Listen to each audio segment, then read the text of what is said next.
If we did trenches instead of 130 and did trenches from 2 to 3, does that help anybody? We're wondering if people going on tour, if it's creating a problem with showing up at trenches. I did not go on tour today. Because of trenches, or? No, just because I didn't go on tour today. Okay. What about your little guy? No, 2 to 3 is, 130, 230 is good. Either one, 2 to 3. Okay. I mean, you think you get a better turnout, 2 to 3? We're not sure. Amanda was trying to think. Months, maybe? The truth is, I hate to change something up because that also creates fallout because people get confused. And the typical thing, in fact, I went to Gabe recently and I said, Gabe, why don't we just do this once a month? Oh, no. We love what's going on here and the feedback is good. I said, yeah, but, it's diminishing. And he said, well, it's summer. It's been a great summer and it'll probably pick up. But the truth is, what would you like? I mean, if you like this, even if it's small, I'm good with small. It's important to me that this means something to everybody. The time frame doesn't bother me either way. To me, a half an hour is not going to make a huge difference. Well, it's an hour. Oh, you mean moving it one way or the other? Yeah, starting at 2 and ending at 3, or starting at 1:30, ending at 2:30 is not going to bother me either way. I think if you want to build up some more, just to stop having marketing send out your email. I think it'd be better if it came from you. Really? Why'd you say that, Jocelyn? Because I ignore all the emails that come from marketing. They see that the sender is Jack White Marketing and automatically hit delete without looking at it. Well, and it's not. Maybe it's the same flyer over again, over and over again. No, actually, it's not. We have Trish build a different flyer every time. This time it was the same with just the part 2 thing added to it. But I'm saying maybe it's the same layout. I don't know. It's like I know what time it is and I know what time it's selling. So I And do you care what the topic is? Because I know you're kind of a newcomer here. No. I'll be going to all of them. Okay. The only reason I wasn't attending before is because it was during workout. Okay. But I plan to attend all of them regardless of the subject. Okay. But I just think maybe giving it a fresh look. What do y'all think? I mean, I just feel like I spam your email. That's just my honest opinion. you spam marketing stuff? You know what also happens is they go out the marketing emails. Well, because they also go out. She does three of them at the same time. She does like marketing for Thursday goes out, and then yours goes out, and then like another one goes out. And so I just highlight them all. And I'm guilty of that too. When I see all the risk management, I continue scrolling. yeah, I'm guilty of it too. Okay. All right. Well, okay. Good. I'm fine with Good small feedback. stuff. Good feedback. Okay, well, let's talk about our points and welcome today. Well, we're happy to see you here today. Thank you. You always have great things to tell us. Okay, our session is going to end the end of this month. And right now, team 2 is in the lead with 638 points. And our high point getters are going to be Kimberly with 130 business card points, me with 67, and me with 45 points on closings. I think that some of our attendees are at closings, so that's even better. And I have not turned in my numbers. Kelly, you get them in. You can only go back 1 week, Okay, good. Well, that's good to know. Our second place team is Kelly's team with 358 points, and the high point getter is Mr. Wilson with 113 prospect calls. You notice he's not calling as much. His points used to be up in the 500 range, but I think it's because he's developed so much business with what he was doing that he's just really jammed. He's the best prospector I've ever heard on the phone. Oh, you've actually heard him on the phone, Jocelyn? I sit 2 cubicles away. I get to hear every phone call. I'm like, I would not hang up on you. Can you tell us kind of what he says? Oh, I can tell you exactly what he says. All right, go for it. John, I hope you're tuned in. We're going to. I've really heard it since I moved to my cubicle. I don't know, 113 times probably. Go ahead. Okay. Tell us what he says. So he starts Pick up off the mic. okay. He starts off the conversation by dialing the number, and he asks if this is so-and-so, Mr. Davis. He's on the deeds right now, so I'll use that one. I'm serious. And then he said, are you interested in enhancing your leverage in the real estate market or something like that? He asked if they want to further themselves in the real estate market. And if they say no, he goes, well, do you have any friends or family that are wanting to buy or sell currently in the real? And if they say no again, he just thanks them and he hangs up. But if they answer yes to either one of those questions, then he goes on to a further standpoint off those questions. Well, if they're interested in, if they say yes, well, are you interested in buying and selling? Have you, how long have you lived there? I've heard him turn at least, 25 calls. Into something. Does he identify himself? Oh, yes, What definitely. does he say exactly? I'm John Wilson with With Jack Jack White White Real Real Estate. Yeah. Wow. And I'm just calling you to, well, I think that's how he starts off. He says, is this so-and-so? If they say yes, he goes, well, hi, I'm John Wilson with Jack White Real Estate, and I just wanted to know, are you interested in furthering yourself in the real estate market today? Wow. And I think he was in the top, well, he's becoming one of our top producers with nothing more than a phone book. And I also, but it's his voice.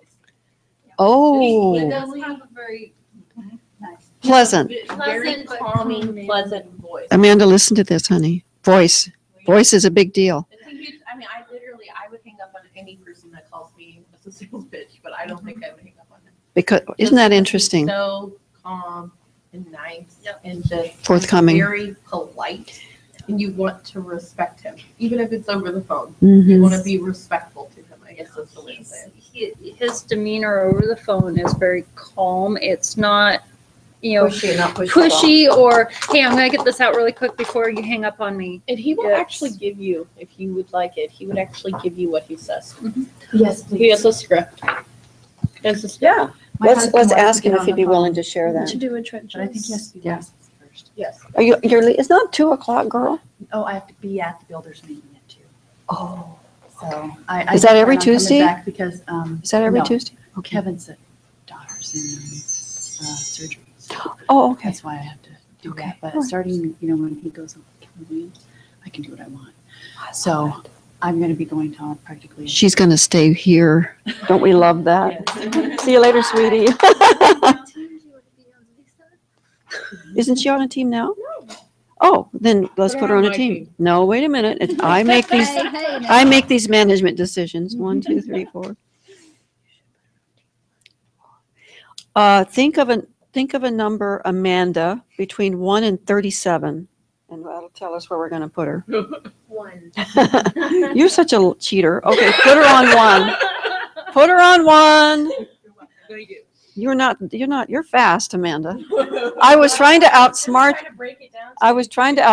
you and you outsmarted me. I was gonna try to pick a number that would land me in team 1 anyways. And then Of course you were. and then I was just like, no. 4 would have been. You'll do well when you have a real estate license. You're thinking fast.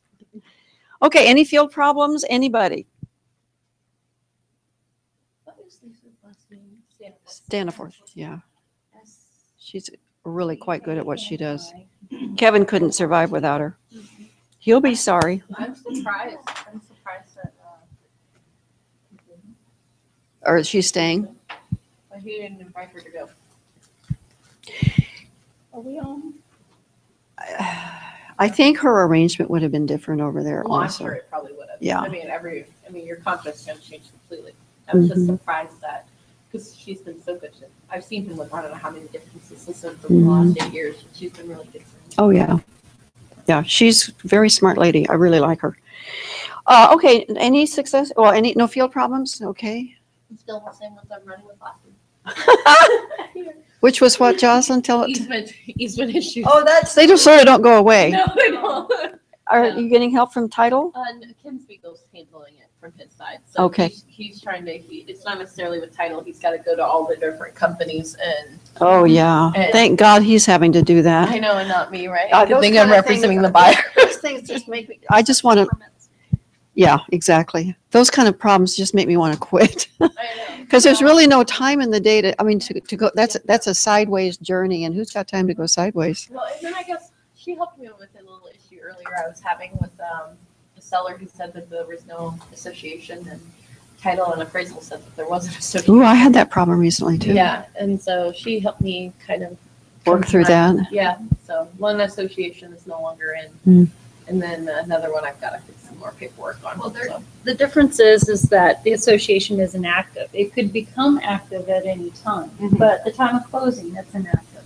Yeah. It's not defunct or non-existent unless they terminate the CCNRs that are of record. Okay. So that's the difference.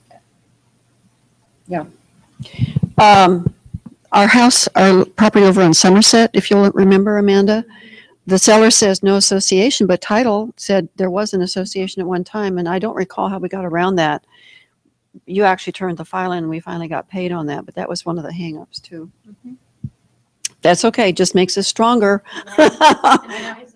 And wiser. What hurts makes us stronger. Alyeska Title has a document that we have the seller sign, and it's the HOA inactive affidavit. Okay. I don't see why there would be any reason that you, on those files that you're party to that have an inactive HOA, that you couldn't request to receive a copy of that to submit with your file, if that would assist you in your submission upstairs. Okay, good to know. Great, great. So how many people in this room full of people have sold a house from doing an open house? Yes. All right. So, and I say that because Robin on our team, our team consistently does open houses, and you're doing one for us this coming weekend, and we love it. We appreciate that. Thank you. So tell us about the success that came from doing an open house. Okay, well, I actually did an open house for Jim Murphy not too long ago because he had a family emergency and called me up last minute to do it. And some nice buyers walked in off the road, out of the cold. Actually, it was in the middle of winter. And I had cookies, so their kids were highly entertained. And they just hadn't really talked to anyone. They weren't from our country. And so they were just really happy that I stayed talking to them and trying to understand what they were asking for, and ended up with a sale. Because you paid attention. Because I paid attention, and then I also had urgency. They also wanted to see a house around the corner, and I told them that I was free in 45 minutes after I was done. We went and looked at that one. I had been in another house a couple weeks before that. That was still in the market. So I went to this one and showed them that one. It was too small for them. So I went to another one, showed them that one. That's the one they wanted to buy. Wow. And did you have them sign an AREC? I did. Yes. An AREC. So you still get to keep your license? I still get to keep my license. Yes. And Okay. I was fortunate that that was on Sunday. I had them to home state on Monday, and they were pre-qualified, well over pre-qualified for what they were looking in. And so it was the smoothest transaction. I Wow. haven't had one like that since. Well, That would be beginner's luck. Right? That's what everyone told me too when I got my paycheck. I was like, well, why isn't everyone a realtor? And I found out. Don't say that too loud. This little girl needs to be licensed. And she will be doing open houses rather than selling suits, or both. She can do both. So the reason I bring it up is because, selling from an open house doesn't happen every day. We have 100% better shot at it if we do what Kelly reminded me of recently, which is you ask every person who comes to the open house to buy the house, even if they don't like it. Even if they don't like it. I know you don't like this house, but would you be interested in putting an offer on this house anyway? It's so to the wall that people love it and they want to work with. Oh my gosh, you should try it. You should try it. I will have to try it on at least a couple people. It will. It actually, it's so cool to do it that it lightens everybody's heart. Well, yeah, and they laugh. And so rather than feeling intimidated or maybe like if it's a neighbor, well, we're just kind of looking. I know you're just looking. I know you live next door, but would you like to put an offer on this home anyway? They're just but they like you for it. They like you because you had the courage to ask for the order. Like what you said, kind of cracks it up, breaks the ice. Yeah, it does. Yeah. I know you want a 4-bedroom home and this is only 2, but would you like to put an offer on this home anyway? You have to do that, but you have to reiterate what they said they wanted, because if you don't reiterate what they said they wanted, they think you're not paying attention. I know, I heard what you said. I wrote it down. I know what you want, but do you want to put an offer on this home anyway? It's beautiful, beautiful. Hi there, Paul. Hi. Okay, so the reason for my story, then I'm taking Kelly's thunder. We'll let Kelly talk. Is because Robin on the team consistently does open houses, and she was doing an open house at one of our listings in the Huffman Hills this past weekend, and she had decent traffic, no serious interest. She gets home that night. And she gets a text about 7 o'clock at night from these people. They didn't call. Nobody calls anymore. I'm the only person on the planet that calls people. And John calls people.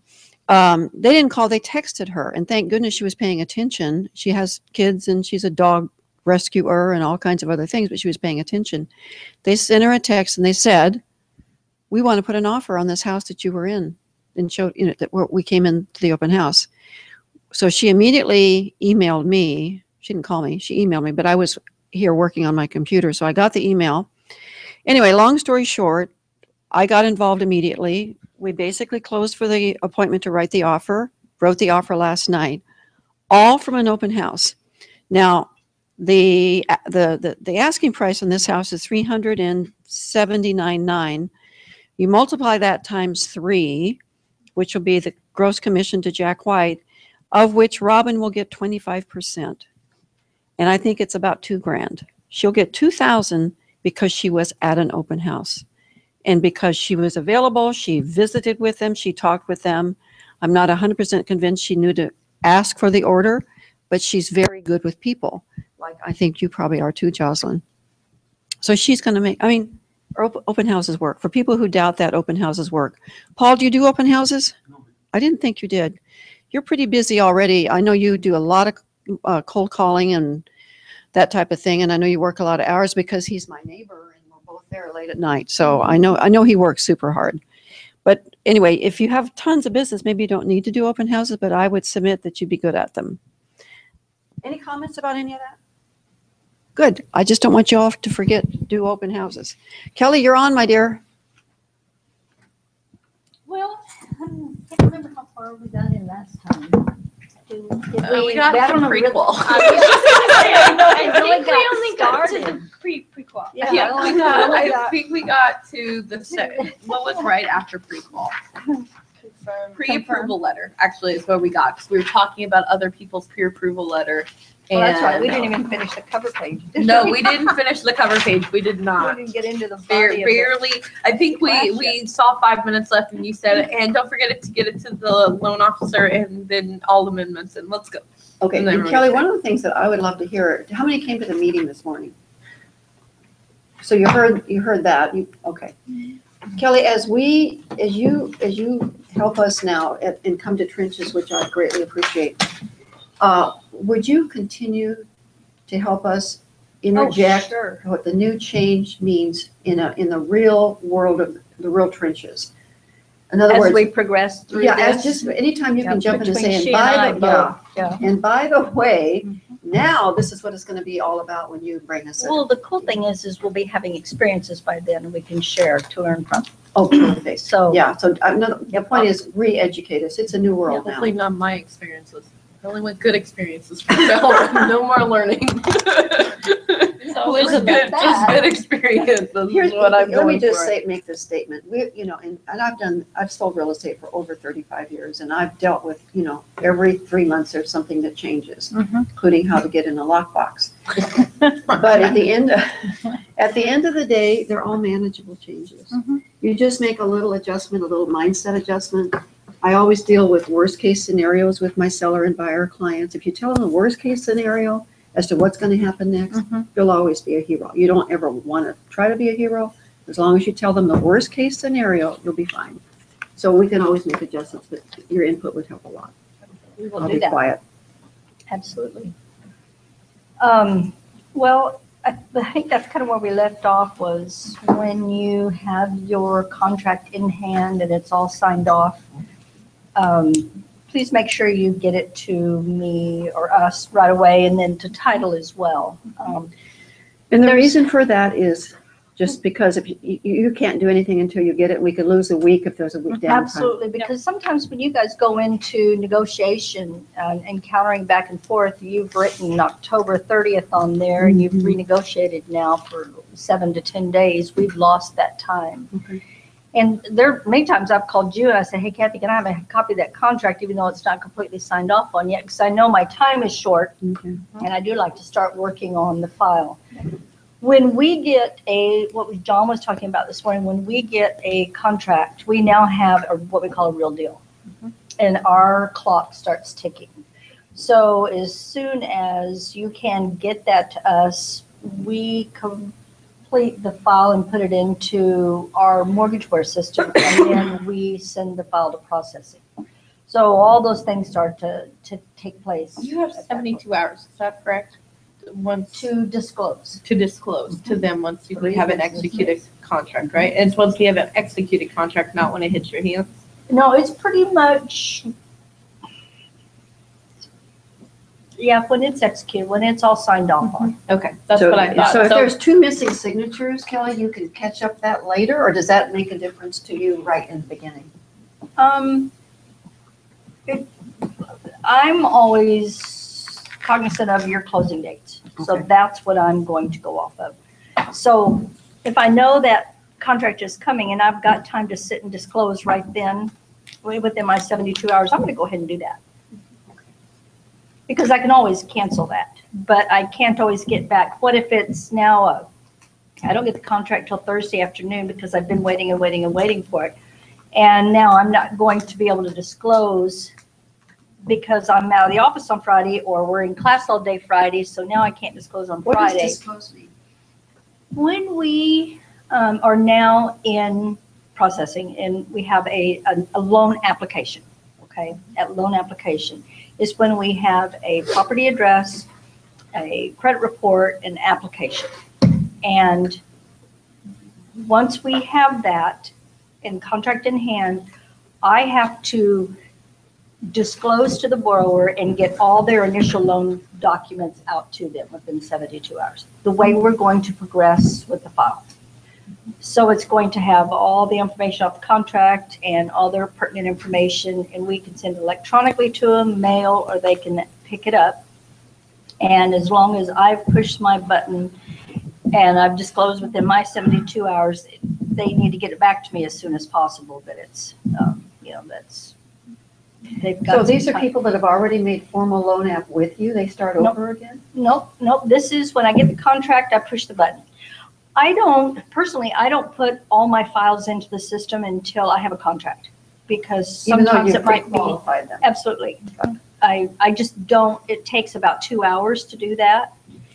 And sometimes they'll be back, sometimes they won't. Okay. So until I get my contract in hand, I don't input the file completely. Push the button, our clock ticks. That's the initial loan disclosure set. I tell them to review it, make any changes or corrections, and then get it back to us as soon as possible so we can make the corrections and be processing the file correctly. And I say to them, this is how we're progressing. Is this how you're wanting us to progress? Down payment amount, programs, and so on. So those are loan disclosures. I didn't know about that until I went through their loan process recently. Because I was like, I was doing it for my owner. I'm a realtor, right? Representing myself. I didn't know that they had 72 hours to disclose. I didn't know that either. No, that's what I'm saying. That's why I thought I'd bring it up. Because they have 72 hours once the technically executed Now, contract. whose law is 72 hours? Whose law is That's that? federal. That's What? federal, right? That's a federal law? I'll take you more seriously. Yeah, and we can get federal, nailed. right? We can actually Oh my be, if we're out of compliance, we can get in trouble. Yeah. And Yeah, I would sometimes yell they, I don't know what all the ramifications are, but like John was talking this morning, if certain things aren't done, we don't have an investor. Nobody will buy the loan. Yeah, so. I'm so glad you told us that the world needs to know that. And then once we lock a loan, the same thing has to happen. I have to redisclose to them within 72 hours of locking them. And then when there's another change, I just switch somebody from conventional to FHA, I have to redisclose to him within 72 hours. So anytime there's a change made to a borrower's loan, they have to be notified the change has been made. So that's important. That must be a consumer protection umbrella type thing, right? It all comes back to the consumer not being aware of things. I mean, that's what all these changes have come about. Now, the last few years of the change that we did have made things more confusing, more difficult to read, the consumer didn't understand all this paperwork. All the new forms are so nice. They are just, have everything clear for them on there. Because when I would send a good faith estimate, the good faith estimate does not have their total monthly payment on there, nor how much their down payment is, nor how much they're supposed to bring to closing. Right. And those are the, the three main things that the borough wants to know. Am I getting my interest rate? But how much do I need to bring, and what's my monthly payment? And so processing starts from there, and that is when it's assigned to one of our processors, and then our loan begins. Okay, our work begins.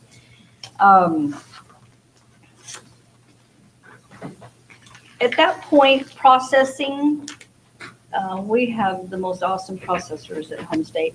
Processing will take the file and they'll review it, and they will, at that point, create a needs list. So what I've done at this point is I've only pre-qualified them. I don't have everything I need to get the file to underwriting. We've just done the pre-qualification. So at that point, the processor will send it to me usually, and it's got to the borrowers what they need to get to us so we can get the file to underwriting. And also at that point, you get a needs list as well. So on there would say you've asked for a survey, so we need the survey. Is there going to be a home inspection? If we need the condo certification. Let's talk about that needs list.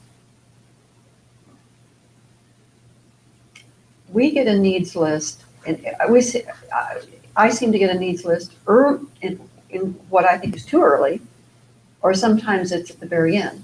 There seems to be no traditional way of doing a needs list. And I usually think, okay, I'll get that. And I put it aside, as you know, Kelly, and I don't respond necessarily. This is something eventually Amanda will know to do. I just put it aside because I'm involved in the next transaction. So how critical is the needs list when you're like a week into the transaction? I never could understand that. I think it depends on probably the processor, the originator, and how the real estate agent wants to work. Okay, so that's kind of how people just Can want I to. interject? Yeah, please. It's my observation with the changes coming with CFPB that it's going to be more important to be on top of it earlier Okay, than later. good to know. Would you? We like it earlier, Yeah, anytime. we like it earlier. It's like No, I pulling mean, teeth, getting I paperwork. guess Yeah. the thing that I hate doing things twice. I Right. really don't like doing things twice. So when we're asked for a commission letter a week into the I'm thinking, wait a minute, I'm not even sure it's going to close. Why should I Right. bother to do a commission letter? Well, I have a transaction right now that we've had to do an extension on because the selling licensee has not gotten us a signature on one of their purchase and sale agreement Oh pages. my gosh. And that is now holding us up. I got a note from processing a minute ago. I need to extend the lock. Who's going to pay for that? So that was asked for on day one. Mm, So, my processors do that. We're going to ask for okay, all the documentation. Now it's in your court. okay. And then they'll usually send another. I haven't received anything yet, so we will send it back out again to you. And it's maybe seem like hounding, but it's for you and your deadlines that we're trying to meet. And Kathy, what I normally do is anything that they ask for that I know I have already, I will get it to them. And then anything I know the other side needs to get to them, I'll just kind of milk smoke, but I'll ignore. And then anything like a resale or something I know hasn't even been ordered yet, Mhm. or a survey, if it hasn't even been ordered yet, I'll put it on my to-do list for later on. And certain things need to fall in place with that because if you want us to order the appraisal in 2 weeks, we're going to look at that contract and we're going to see that sellers to provide the lender appraisal funds by August 18th. August 18th, we'll be calling and finding out why we don't have funds. So we've got pressure to order the appraisal. Well, we can't, if it's a condo, we need the resale cert to send to the appraiser. So that is one thing that we talked about this morning is we don't want to wait too late for some of those documentations because Can I ask you a question? Is that just a home state thing? Because I've had I do files for other agents, so I shouldn't say they're my deals. I've had 2 other deals with 2 other lenders where the appraisal has come back before the resale has. I And then- can't answer for that because Okay. I don't know, but here's It why. doesn't happen with home safe because aren't they just gonna have to turn around and get the resale over to their appraisal and he's gonna have to amend it anyway? Well, yeah, exactly. So Okay. he has to look at the budget and the reserves. Mhm. Those are some of the things that he has to review Okay. and address. And if he doesn't have that, it's a holdup. He can't do his. It- finish Well, his appraisal. I've always had it to where home states, well, you can have the appraisal back space and receive the resale, which I completely understand. But then, like Alaska USA has been one of them. They send me the appraisal. I'm like, well, you don't have the resale yet. I don't even have the resale yet. I've been waiting for it. Do you have it? Because I don't have it, and I still haven't received it. But I've had the appraisal for 3 days now. And he may charge to now review that and go back in and do more work. Right. He may charge that. Which, and I'm And that would be a problem at the end now. yeah. Well, and Isn't there a I'm, state law that have to have it in 10 days to resale or something? Or, I don't think there's a oh, state there's no law. fine or nothing? Back in the olden days, Paul, VAs were supposed to have been delivered to us within 10 days. That was the rules 15, 20 years ago. Oh, And that's, okay. I don't know where that's gone to, but it's gone by the way. What I typically do in my offers is if there's a resale involved, I put that the seller will deliver to my buyer a resale certificate within 12 days of contract effective date. Because the association supposedly, their rule of thumb is, we're allowed 10 days. So I say 12 so that it gives some breathing room for the seller to get that to us. And because that's in my purchase offers, if it's day 13, we're out of contract. Plus, there's something that I want to say again, because I learned this from Gabe fairly recently. It was shocking information, but the truth is, you write an offer on a condominium where a resale is required, and on day 2 of that accepted offer, through the moment the buyer gets the resale certificate, and then up to 5 days after they get the resale certificate, they can withdraw their offer. Accepted offer, but until they get the resale certificate, they can withdraw their offer with full refund of the earnest money. And I've had it happen. Per twice. Gabe, I had no idea. Yeah. I I've had had no it idea. happen 2 Doesn't times. matter what's in the resale certificate, the mere fact that they didn't get it. Yeah. You had that happen, tell us about that, Kelly. Well, mine were more backed up because of something they read in the resale Okay. certificate. Gabe says it doesn't matter if they're giving you a pot of gold in the resale certificate. If you don't have a resale, you're out of there. What a shock that was, because we have a transaction where our buyer is saying, I want to look at another house that just showed up. I think I'm going to like it better. How can you get me out of this other contract? Which you and I, we all know, oh my gosh, we're going to go to the mat on that one. But we don't have a resale. And I said, well, you probably get out for that reason. It's Do you agree with that? been my observation that if the contract is written contingent upon review and acceptance of the resale certificate, which is that clause, and it's a well-known clause, any excuse will do if you've got somebody who wants to back out. It's also in the boilerplate language of the purchase and sale agreement. I just throw it in there as a twig to remind people to get it to us. I don't use it as a pop-out clause. but- Right. But anyway, just because that was such new information, I have to keep reminding Yeah. myself that that's the case. Anyway, go ahead. There are, you can always bring us the resale certificate and we can pull out what we need.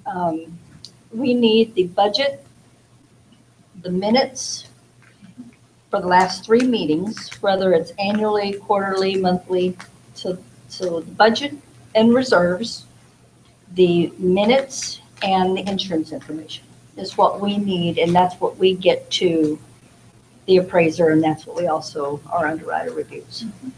Those are 3 key things. And the cover sheet's always nice with the amount of dues, because then we'll know who the management company is.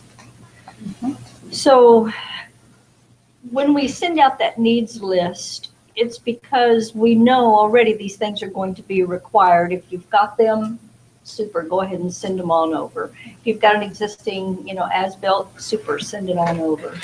So even though it's partial information on the needs list, that's better than waiting till you have it all? Sure, oh, absolutely. Okay, good. Now, to know. we only submit to underwriting one time. So she, the processor will hound till she has what she needs to get the file to underwriting. She does one submission. And we have credit approval, say we don't have the appraisal yet. She sends the file back from underwriting. We're kind of getting ahead here, but the file comes back from underwriting and she adds any conditions, any outstanding paperwork that she needs, at that point, we won't resubmit for final underwrite until we have everything. So if for some reason somebody's insistent on us getting a file to underwriting without having everything, we will do that. However, Why would somebody do that? maybe they're concerned about income, maybe they're borderline debt ratios. Before they get a raise, in other words.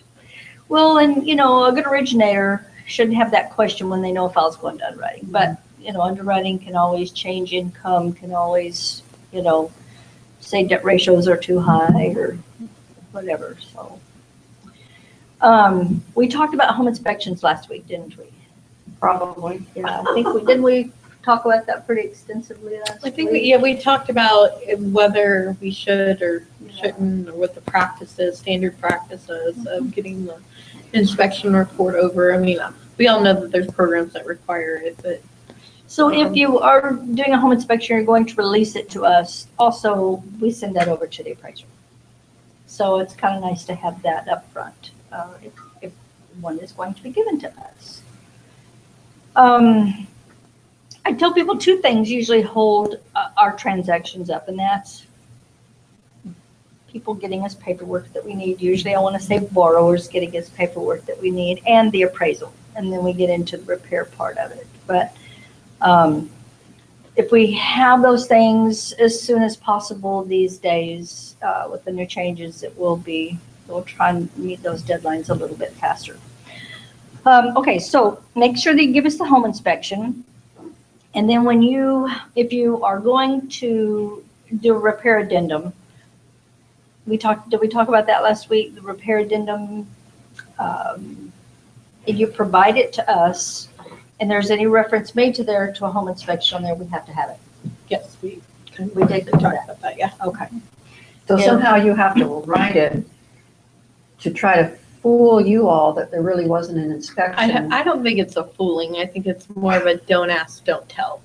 Kind of like the military. Struggling Um, man. Well, I mean, because I've So always many wrote people mine. do I that was now, it's told, crazy. like, just from the get-go from Gabe, because I think the first one I wrote for a realtor and transaction coordinating, I wrote, you know, exactly what he told me. I want items 1 through 5 and off of this page and that page. And You referenced the page of the inspection report. oh, I referenced, you know, summary page 1. I want items 1 through 5 or A through B or So whatever. what was you the know. end result of that? Yeah, the realtor's like, I'm not sending that to my client. You're not having them sign that. You have to. So now, and it's just my Set it standard practice. I type out every single thing word for word. And plus, sometimes inspectors, I would say or in there. You can do this or this to solve this issue. And so generally, if it's either me or a realtor, I'm typing an amendment for. I'll ask them which one would they rather be done, or the client if it's my client. But no, I hand type it. So what do you say then, and I know we're taking Oh, much no, time here. this is. But Jocelyn, what do you say then when you're going to ask the seller to do 5 things, but you want the seller to do it so that it's going to be approved by that same home inspector? How do you write it so you hold the seller's feet to the fire? I without I speaking of the literally, I mean, I can read an example if that would be the easiest, I think, probably for one that I've done recently. And I also, depending on, if I find the seller handy or not, I write them different ways. So let me, you know, if it's installing smoke detectors, I feel like we're all very capable to go put smoke detectors on the ceiling or carbon monoxide detectors in the outlets. I feel like we're all very capable of that. So I'll say seller 2, do this. Okay, well, how If it's like an HVAC or What a about contractor. work in the crawl space where you've got to do a sump pump installation, and it has to be inspected code. again by the home inspector? How Yeah. do you hold the seller's feet to the fire so it's done that way rather than him going down there with his grandmother and digging a hole in the ground? So in that case, I would, there's a couple different ways I've done this before. I've gotten quotes from contractors, and I will say seller to have ABC Incorporated per quote, blah, blah, blah, do work as in reference, and I will attach the invoice to And that. let me interject there too. It depends on what the home inspector called for. Right, of course. No, If he called for a licensed bonded contractor, whatever, roof, electrical, But even- plumbing, or whatever, we will make sure that that invoice that we get is from a licensed bonded, not from Joe's Handyman, If you get the inspection report. if we get the inspection. Right. I'm saying if I don't ever generally provide, I get a waiver by all my buyers, but I will say I've given the home inspection only because lending required it. I've never given it if not required. And Don't tell I Gabe just, that. Don't tell Gabe that. I've had that discussion with Gabe. I'm good. Okay. And so I write it as, up to municipality code. I don't reference a home inspector. I just say up to code. so And who's gonna then determine everything, that? I always follow it up with buyer to verify, or not verify, accept all repairs or something of the sort like that. Buyer to see, and also I also ask for receipts upon completion instead of all at the same time. If it's a, Kelly, here's a question for you then. I totally get what you just said. Mhm. My preference would be to do everything you just did, and then my last sentence would be subject to inspection by a home inspector. okay, Now, Kelly, if I did that on a repair amendment that now you're gonna get for the rest of my life, and I made the last entry say subject to an inspection by a home inspector, how would you all treat that? What do you mean subject to? Well, What okay, do you the scenario is the home inspector called for certain things to be done in exactly the correct manner. And let's specifically talk about installation of a sump pump. Okay. 5 out of 6 contractors will put them in wrong. Okay, so I want for my client, I want my home inspector to have the opportunity, I want the seller and the buyer to know that this installation has to be to the approval of my home inspector. But we don't want you to know there was a home inspection in the first place. So what I'm Well, gonna, just make reference on your repair denim that you want a new sub pump. that what? You want a new sub pump. Wait a minute, Kelly, that's not the point. Yes. That's yeah, not well, the point. How does it get if you installed say is the buyer, But if you say on there, seller to provide buyer a new sub pump for the home, that will be reinforced. Yeah, but Kelly, the She's trying to only protect the person, buyer. the only Right, person right. who is gonna be qualified to approve the installation is this home inspector. Not you, not the buyer, not the appraiser, I not the think- seller. Kathy, though, I think if you put on there buyer to, so you can say buyer to approve all repairs by blah, blah, blah. I believe you're allowed to have them go through and do a re-inspect per the purchase and sale and then being able to re-inspect their items. I don't think you have to put it's by a home inspector. Right. I think if you say buyer to approve, buyer can have his little home inspector go in there and buyer says, yeah, I don't I've had approve. I've had other realtors push back on that, saying, well, wait a minute, just because your buyer doesn't like the way you put it in, even if it's done correctly, we don't want you to have the Right. potential of using that as a pop-out clause. So I've had pushback on it. That's tough. That's my point. Mhm. That's my So point. I'm trying to Yeah. highlight I it. gotta So- go. Sorry. Bye, Paul. So if I said, and back to my original question, if I said on this amendment that you're gonna get, that the installation of the sump pump has to be approved by a home inspector, would you therefore require a home inspector to? Could trigger. Yeah, It could. So trigger. we're I between a can't rock answer and a that. hard place here. So what if I've had it happen where it says if it's referenced in the county inspection, they're gonna ask for a report. Unless Well, you no, I then, didn't say there was a report. I didn't say that. I just said, do these repairs, and we didn't have a report done because we're smart, we Right. didn't need one, but we do want the repairs to be approved by a home inspector, you would, not the home inspector, by a home inspector. I think you would still have to give her the report over or Wait a minute, some how does kind she of know there was a report? documentation. How would that trigger the fact that she would know there was a what report? about if you put in there by a licensed contractor? Repairs approved by a licensed contractor?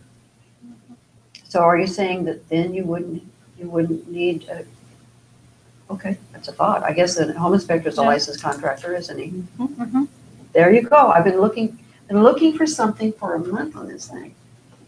Because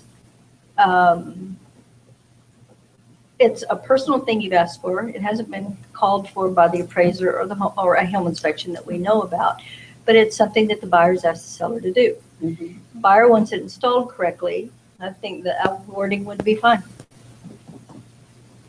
Yeah. Buyer, Okay, that might work. buyer to approve judgment from a home, a licensed contractor. And I think I always use the up to code for that reason as well. Like I've had sub pump issues in the past where a sub pump was installed incorrectly and it wasn't doing anything. It was just over in the wrong area. And I said sub pump to be installed up to code. And I had a re-inspect that proved that it wasn't up to code. I didn't say I was having a re-inspect. Okay, I you know didn't what? ask for permission. I think that's probably the best thing I heard today. Okay. Yeah, I think that makes a lot of sense, Jocelyn. Just, yeah, that's That's a the very one, good- that's the bar that we can make everything happen towards. Yeah. That's probably the right way to probably, do yeah, it. who would inspect a sub pump? I'm sorry? Who would? I mean, Well, it would who be your home inspector, but we don't want you to know that. Right, yeah, I mean, is that who to Yeah, feel yeah, confident it would be exactly. a home inspector? Yeah. Because obviously, the people you hired to install it didn't install it Well, correctly. it's so not that necessarily the happens a people lot. that Kathy hired, though. It's the people, the cheapest ones that the Exactly. sellers found. Sure. I mean, it happens. Install it. Or the sellers did it themselves, which Oh, means it heavens, still has to be Yeah. Looked at. approved. Yeah. Yeah. Because Up to code. Yeah, That up to might- code. That I might, think that that's- might solve my Bless you. problem. Because then you're putting it in your amendment that you can test if it's up to code or not. And Yeah. so I would say that's. That helps So a if you lot. did that and that's on the addendum, we're going to enforce that. So something would probably need to be provided that prove that it was up showing to that it's code. up to code. Well, see, I've never had that problem. I've never had documentation requested. Now, given, I always say I want a licensed contractor. If it's something that I'm asking to be up to code, I'm asking a licensed contractor in the Licensed first and place. bonded, yeah. Licensed and bonded contractor to I'm do gonna this. push back on bonded. That's asking way too much to have bonded contractors. A bonded contractor will have to charge twice what the regular handyman, licensed And I handyman think will I write licensed contractor at Yeah. this point. I think I've charge. I had think black people go a from little bonded as crazy well. on bonded. If it's in an HVAC though, I make sure I say HVAC. If it's Exactly. electrical, I make it say, electrician, licensed bonded, or not licensed There you electrician, go. as long as they're licensed in their field, but I always put up to code at the end. I've Okay. never had a home state come back and say, well, I need to make sure it's up to code. Now, I've had Yeah, them I can't- ask for the I can't receipts, I can't answer that part, but yes, they will ask for something to document that it is. been completed. been completed. Which I've had that, but I've never had them say, well, how do we know what they completed is up to code? Okay, They've just taken the receipt and they've gone with it. okay. And I use HomeSafe with 90% of my deals. So, and this is just wording I've been using for 2 years. I've never had them ask for. I don't know about the code part of it, but I know that we will, for your sake and protection, enforce anything that you're asking to be done Right, of course. on the purchase and sales agreement. I want to interject something else because I think it's helpful for those of us in the trenches here. We have a listing in Wasilla. It was a Mercy listing. Mercy. And there was a home inspection done, and the buyers were attempting to buy it as is. And then they get the home inspection done. We didn't even get to see the report, which of course we would have to have done before closing. But the buyer said, we love the house, the home inspection's done, we still want to buy. They didn't ask for anything. Then the appraiser shows up. The appraiser called for conforming code compliant windows. I get that. I told the sellers from day one, we may have a window problem. But our buyer said they'd buy it as is, right? Okay. The appraiser also got into the crawl space. I don't know who he was. Probably the big overweight appraiser. Gets in the crawl space and crawls around and calls for $5,000 worth of crawl space work. Because he was concerned about the untreated wood in the crawl space. We looked at the inspection report and the inspector was in the crawl space, never concerned about untreated wood whatsoever. this is real dry property in Wasilla, there's probably never been any water there. Well, they had a problem with their septic, that's another story. But I've never known an appraiser to get into a crawl space and become a home inspector. And it's cost the deal $5,000. So the point of this story is, we can never assume, once the inspection's done, that the appraiser is not gonna find something. I think we've seen so many as-is appraisals lately that I'm in the habit of seeing an as-is, don't give it a second thought. Holy cow, this appraiser became a home inspector. I had Wow. a deal with Lou. Why? Where the appraiser called for the deck needing to be repainted. That's it. There was nothing else. He didn't call for anything. It's good as long as the deck gets repainted. I'm like, But the home inspector didn't care. I the presume. home inspector didn't care. No. And the buyer didn't care. And the buyer didn't care. But the appraiser said that the house wasn't valued as much as it was because the deck needed $100 worth of paint on it or whatever it was. I'm just saying, but I'm just saying, you don't Well, know. you just can't rely You on that. cannot. You're And then right. what that caused is then they have to send the inspector back out there again to inspect if it had been painted. And yeah, I mean, That's but just silly. yeah, I mean, so yeah, no, I've never known an appraiser to go to call for I that. was just blown away. That's Why? interesting. I had, Who knows? Was Why someone- wants to crawl it? I mean, why would you want to? How much was the home inspection given to the appraiser?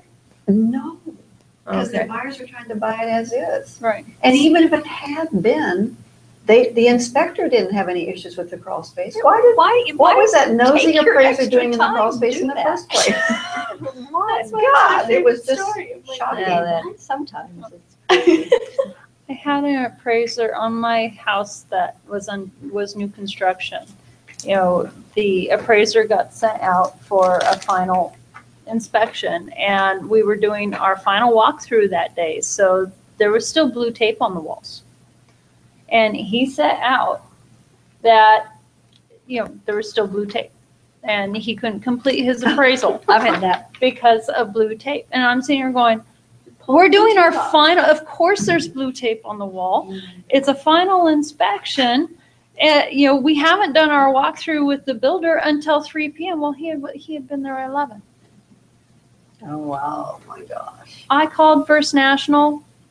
I talked to John Chaff. I'm like, this is ridiculous. This is the third time that you've sent an appraiser, and I asked you not to send an appraiser, and you did anyway.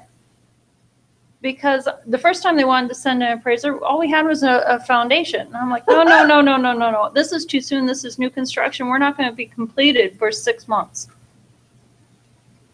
That wasn't the construction. Well, I appraisal don't think you were First talking National about? knows what they're doing when it comes to They- mortgage. Yeah, why would you They use do. a First National? They do. That's where my parents wanted to be. So did you say they do or they do not know what they're doing when it comes to mortgage loans? I say they Me? don't. Yeah, what do you think? I can't answer that really. I know. mean, We all have ethics laws we have to live We all up have to ethics here. laws. We all have ethics I laws. refer some people there For what for kind of loans? unique properties and Alaska Oh, uniqueness. Yeah, Yeah, which, Every lender has their own skill set and niche of Good what point. they Good way to can put it. do and what they can't do. We went through First National for the specific purposes of my parents absolutely were very concerned about where our loan was going to end up on the secondary market, which very adamant that would not end up with Wells Fargo. And the only way that I could assure them that it would not end up with Wells Fargo is if we finance through First National, because they do their own in-house underwriting and servicing. So, they do not sell their loans. No. And we don't do construction loans. Correct. So we would, normally a person would do their construction loan with First National and Northrim. so every lender has their strengths. You're right. That's a good point. Yep. Anyway, Kelly, please carry on. Sorry, Kelly. Well, I see we're gonna get like a third of the way through. I'm good with that. Yeah. I love what you're doing because it really We're in a opens up a lot country. of discussion. No, I think it's good. I mean, I think we're all. I mean, the Kathy's been in the questions- business 20-some years, and you learned something new today. And I wrote it Exactly. down for you, Kathy. Thank you. I hope you took down what Jocelyn said about how to write these repair amendments. Good. as we go along, just always remember, and we can stop here if you want to, always remember to get us all addendums, all amendments, all, anything new that comes across, especially now with the new changes. So I want to say, I really like that y'all started asking for emails. I actually appreciate that. Asking for emails to confirm that all amendments, we've received all amendments. However, sometimes there's 8 amendments to a file. Is there any way that we can have y'all, like, Bring your file down, sit your butt okay, down. well, with I us don't, I and do let's everything go over it. electronically, so. But I'm curious, if you're asking, you know, to make sure that we've got them all. Right, right. So could we, if I asked you for, if it was one of your files, I could ask you with some amendments and you could give me the dates that you've received? Okay, of course. okay, yeah. Because I mean, I get that, oh, have you turned in all amendments? Well, there's been 12. I think I've given them all to you, but how do I know for sure? And I'm more worried about that now with the 3-day You know, than I Jocelyn, am. what I do, and it can get you in trouble, you gotta think ahead. I number all my amendments. Mhm. That's so helpful. Yeah, amendment number 1, amendment number 2, or That's 3, or so 4. helpful. Page 1, amendment number 1, page 1 of 3, 2 of 3. Because if not, we I have to number go them by and all. look at the date, and then we Really, tell her for really a time. Yeah, You know, if you timed them or if you didn't, Mhm. you know, we don't, it which really one's helps. the last Okay. one? I'll have to start doing that. I just, in fact, in the remarks section, this document to be considered amendment number 1. This document to be considered, and then I go into the details. That is really helpful, Okay. very helpful. Because then you know if you've gotten 4 and you haven't Yeah, gotten 3 yeah. yet. Then, and if she's got 1 through 4 and then 5 through 12, or 6 through 12, everybody knows 5 is missing, and it really does help. And what else you do that's really helpful to me, like when I'm dot looping, is she'll do at the very, very top number, Yeah, then I put at the top, amendment number, I put a number 1 at the top as you well. know, repair number 17,000 on this, whatever. And you of know. course, we won't be doing that anymore because we've got to give it to Kelly. Yeah. Well, and see, I put everything in Dolly. I don't have a paper file. I don't have paper. If I have paper, I just throw it away. I have everything electronically. She's a genius. So I'll never I get don't, there. I don't do anything. So for me, I can see I've sent it. Like I know how to track who's seen it. I can see if I've sent it, but whether you've gotten it is a whole different story. You know, just because it could have gone to your spam or it could have got moved to a folder and you didn't print it and put it in your actual file. So that's kind of where I'm like, do you have all amendments? I don't know. I know I've sent you all of them, but do you really have them? But you would be surprised to find out how many people do not get us everything. We have to hound and hound and hound. Oh, no, and I'm not, I work for one of them. Okay. Which is why I work for him, because he's a, you know, he's a squirrel. It's a four. He is, he's like, he's Luke, or You know, it's the hardest thing. squirrel, yeah, he's my squirrel. I can't get him to sit still for 1 second. So when he's in and out, I'm all like, let's do this as fast as possible. Focus, Luke. Let's get this done and over with. Because You know, the best salespeople in the world are, they can't focus. I have trouble focusing. She has serious focus issues. Paul Lambert. That we're working, Paul's terrible. And I know Lou is terrible. Oh. Session over. We love all of you. Yeah. No, and I mean, I love Lou. I mean, he's really good. You're not saying anything that you wouldn't say in front of Oh, no, no.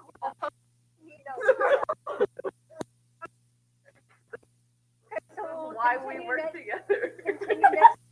Let's do part 3. But an email, but- trying to get some of the It's actually Pat Brown that started me on that. on Squirrel. our point system on our teams to get here. I am about to go speak on support after that. I mean, I hope it's not the subject of the reason that. they're not I calling. honestly think it's I just would because think it's you're getting spam. I think people are thinking you're spam. And I couldn't agree more with that. Well, that puts the burden of getting the message out and our flyer out on you to all the people. Well, I think it's really, it's honestly, they have spreadsheets. You just copy and paste. It's not like you have to type everyone's email or have everyone's email saved. It's just a spreadsheet. Whatever email I send out. Yes. Well, no, honey, we're not talking about just our group. We're talking about the office. Yeah. But here's what I think we should do. Well, you'll need to work on that, as Jocelyn said. But I think let Trish keep doing it, but you also follow up with your, yeah. maybe like I'll just go post them on people's stories. No, Jocelyn's not a paper person. She won't see it. I've got a rapport with them anyway, so I'll try and remind them all too. Yeah. Thank you. Try to get you in on it in the morning when we announce it. Okay. Also, when you 3 huge on this flyer rather than like a secret. Okay. Well, I want to email Tricia, but maybe just make it evident that we're having a heart to move. Yeah, make it really big. Huge. Gotcha. And then go direct. Okay.